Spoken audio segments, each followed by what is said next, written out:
আবাস যোজনায় যখন কেন্দ্রের বিরুদ্ধে বঞ্চনার অভিযোগ তুলে সরব হয়েছেন মুখ্যমন্ত্রী, তখন রাজ্যের ৪৫ লাখ মানুষকে বঞ্চিত করা হয়েছে বলে পাল্টা অভিযোগ করেছে বিজেপি।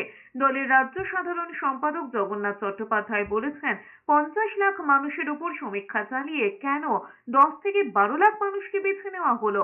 জগন্নাথ চট্টোপাধ্যায় বলেছেন, ৫০ লাখ মানুষের বাড়িতে তো সরকারি আধিকারিকরাই সমীক্ষা চালিয়েছিলেন, কিন্তু টাকা দেওয়ার সময় কেন এত কম উপভোক্তাকে বেছে নেওয়া হলো।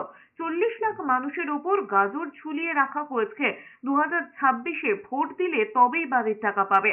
জগন্নাথ চট্টোপাধ্যায় আরো বলেছেন, এর থেকে তো সহজ ছিল যারা দুর্নীতি করেছেন তাদের ধরে জেলে ভরলে প্রধানমন্ত্রী আবাস যোজনার টাকা ৪৫ লাখ মানুষ পেতেন। কেন এত মানুষকে বঞ্চিত করা হলো তার জবাব মুখ্যমন্ত্রীকে দিতে হবে বলে হুঁশিয়ারি দিয়েছেন জগন্নাথ চট্টোপাধ্যায়। আবাস যোজনা লাখ দশেক মানুষকে টাকা দিয়ে প্রায় ৪৫ লক্ষ মানুষের সঙ্গে কেন প্রতারণা করা হলো? কারণ আবাস যোজনায় ৫০ লক্ষের উপর মানুষের উপর সমীক্ষা চালিয়ে এখন টাকা দেওয়ার সময় কেন ১০ লক্ষ মানুষকে বেছে নেওয়া হলো?